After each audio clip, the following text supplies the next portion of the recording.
Hi, my name is Tim Ford, and I'm here with distinguished Toastmaster John Keating. He's going to be talking to us about how you can develop your self confidence through public speaking. So, John, is it true that you can develop your self confidence by learning to speak in public?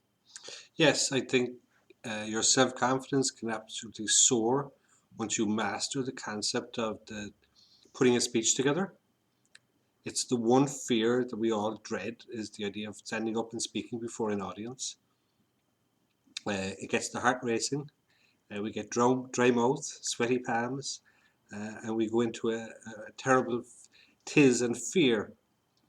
But once we learn the process, and it is a process, and we learn how to put a speech together, how a speech has a beginning, a middle, and an end. Once we learn how to practice and deliver that speech with confidence, uh, it does make a great difference to a person's self confidence. They've mastered a fear that most people have, as I say, and then they can learn how to connect with an audience. And to be able to stand up and connect and influence an audience is a great skill.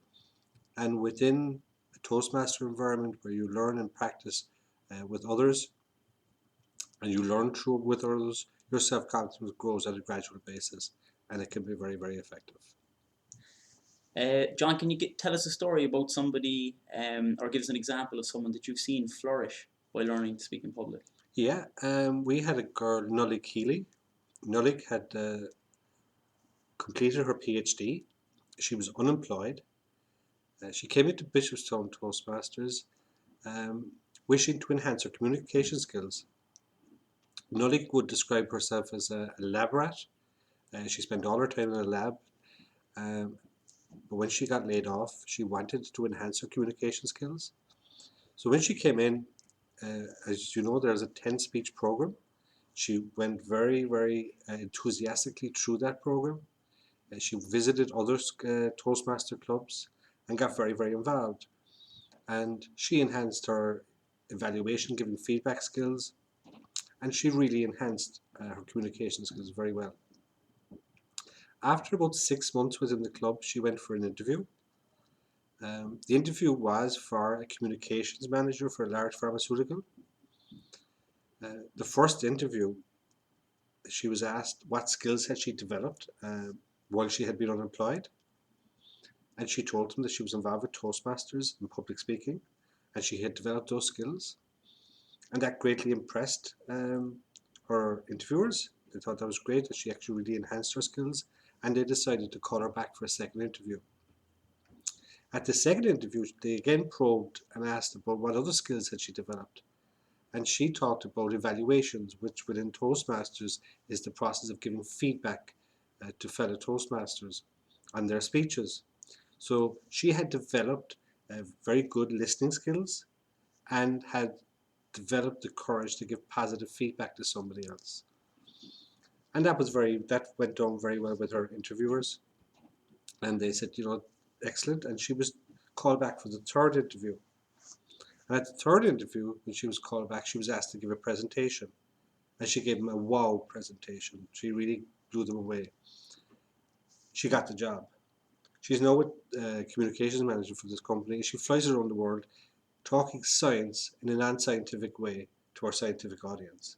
But there's a person who's come in, just one. I've seen many, many people come in uh, and develop skills in communications and really flourish.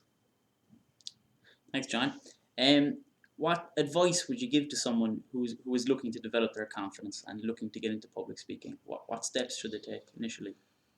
The first step would be to look out to go and check your local Toastmaster club. I don't think there's any organization in the world better than Toastmasters. It's been around for nearly 80 odd years.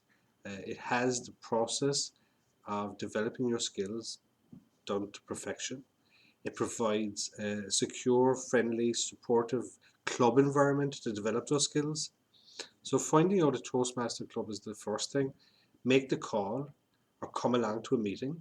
Um, that would be vitally important and see whether you want to get involved. All clubs that I go to regularly, you can feel and sense the sense of support. because the members have all gone through the same thing that you're going through now in terms of anxiety and fear of public speaking. All Toastmasters joined initially because they had that, and now through that club environment they've developed. So come along to a club, get a mentor. Good clubs provide mentors who will help you to get through at least the first three speeches. And the third and most important step then is to take your courage up in your hands and book your first speech. Because with a mentor, within that club environment, the sense of achievement you will feel in yourself after doing that will be tremendous. I've seen hundreds, thousands of people give their first speech, and the sense of pride and elation that they feel and self-confidence that they feel is tremendous. The one thing I would say about Toastmasters was advice given by a previous president of a club who said, you won't become a Toastmaster. What you'll become is yourself. You'll find your own voice, your own ability to communicate and connect with an audience.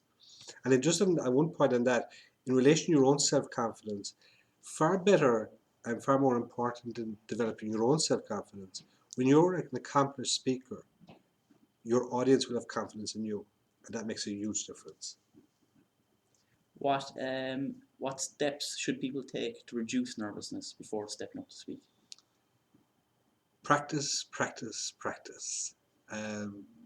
Practice is the most effective way of reducing nerves. When you have your speech written out and you practice, and how many times you should practice within a club environment, you can practice maybe 2 or 3 times a day for maybe 3 or 4 days before you come in and do it. Practice is vital. Knowing your material and knowing how you're going to open that speech, knowing when to pause and develop and work through the speech is vitally important. Another vitally important technique that's used in sports is the concept of visualization, and that involves sitting down at home, closing your eyes, and seeing yourself deliver that speech, with your eyes closed, and seeing yourself, your name being called out, the applause as you go up, feeling your heart rate pound, and then having the confidence to calm it back down, and going through that speech in your mind and delivering it in your mind. Practice aloud, practice quietly, practice by recording your speech, or even better, video recording your speech beforehand. Those type of techniques greatly reduce stress. You'll never eliminate all stress, but you'll minimize it to a level where you can get up and comfortably deliver that message. What advice would you have for someone who might be afraid to express themselves or their ideas to a public audience?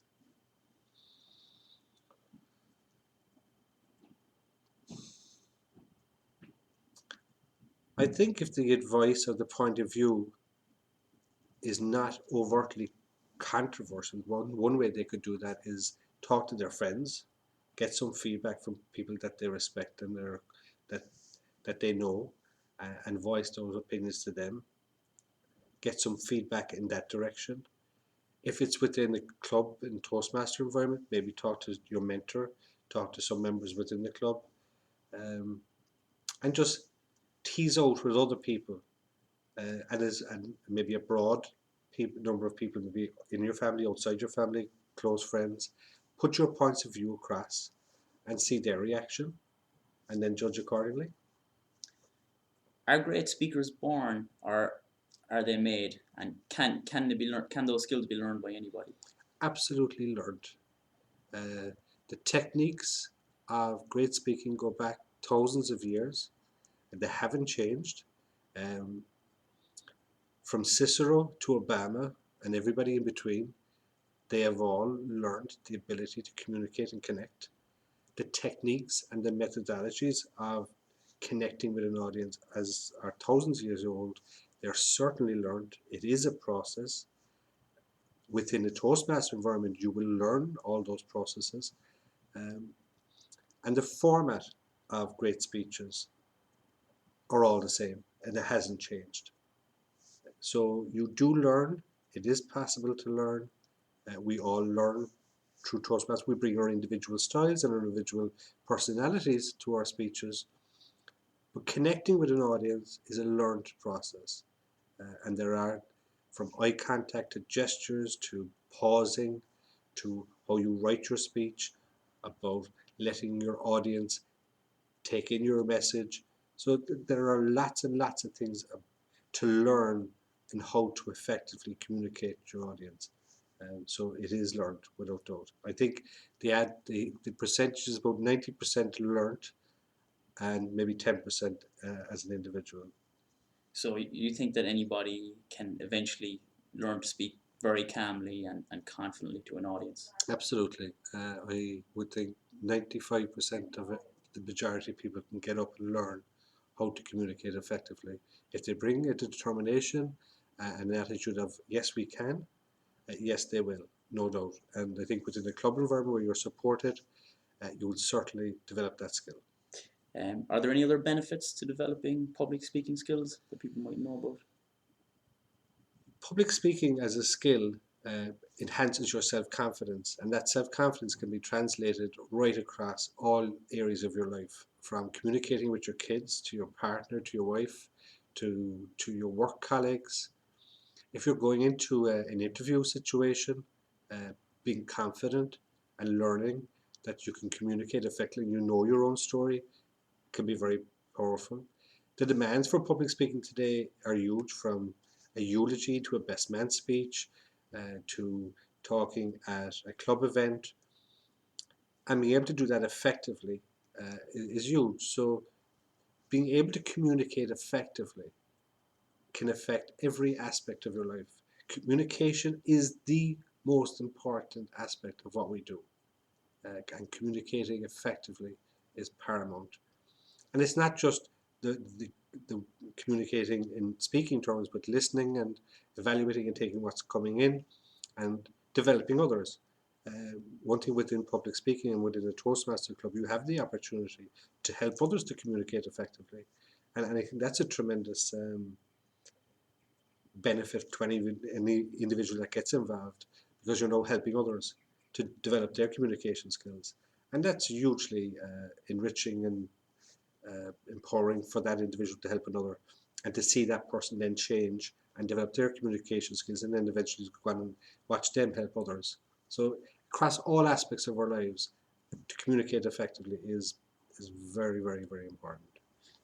People seem to have great respect and admiration for people who have the skills to stand up and speak. Why do you think that is? They can connect. They can connect. They know their audience. Everybody that sits in an audience wants to be, wants to learn, wants to understand, to gain something from a speech. Whether it is a political, a motivational, therapeutic, any form of communication where information is put across effectively and the audience have come to accept and hear that, and if it's done effectively, people are enriched and empowered by that. There is nothing worse than having an audience listen to somebody who can connect. And we've all been through situations like that, from at weddings where speeches have been terrible, or your boss is up and he's droning on, he's not bothered about his audience, he's not understood his audience, he's not connecting with his audience, or she's not connecting with his audience. That is terrible. So when we come across somebody that's a good speaker, we as an audience would interpret that as somebody that can connect with us, knows us, and can empower us or enrich us with information in some shape or form. So it's interesting to think about what bad speakers do to us, and contrast that to what good speakers can do to us. What has developing your public speaking skills done for you yourself? I've changed tremendously in terms of as a person. I suppose I don't have a fear now of public speaking. I think the one skill I think of all others that I've tried to enhance more than anything is not just public speaking, but is listening skills. I've learned to listen an awful lot better, and that applies to home, it applies to work. I've been able to take what I've learned and been very fortunate to teach fourth year students in Montmorency College for the last 3 years now. public speaking skills. I've taken the skills I've learned and helped a lot of other people, and that's been greatly enriching for me as an individual, to go through and see people come in to a club very nervous, and within a relatively short period of time change and see that self-confidence grow in them, and to help and be part of that. That's been hugely enriching for me. Um, and as a person, I've changed, and I feel that I have a lot more to give. I have a lot more to communicate out to others, and that's been very, very enriching. And within Toastmasters, and once you learn the skills of communicating effectively, there's so much more you can learn and develop, and then communicate that back out again. So I suppose developing and helping others, listening skills and communication skills have been the real benefit for me. Thanks, John. Any final remarks? It is the most important skill we have, is the ability to communicate. It is unbelievable that we're not taught in primary school or in secondary school, in college, or in our work environment to communicate effectively, and we're not. We are very fortunate Toastmasters has been around for 80 to 90 years now, and it is the only organisation worldwide that teaches those skills effectively, cost effectively, for each individual. It's fun, it's a good friendly environment. I would suggest and implore everybody to get involved with the Toastmaster Club, enhance your communication skills, and it'll be the best investment you'll ever make in yourself. Thank you, John. All right?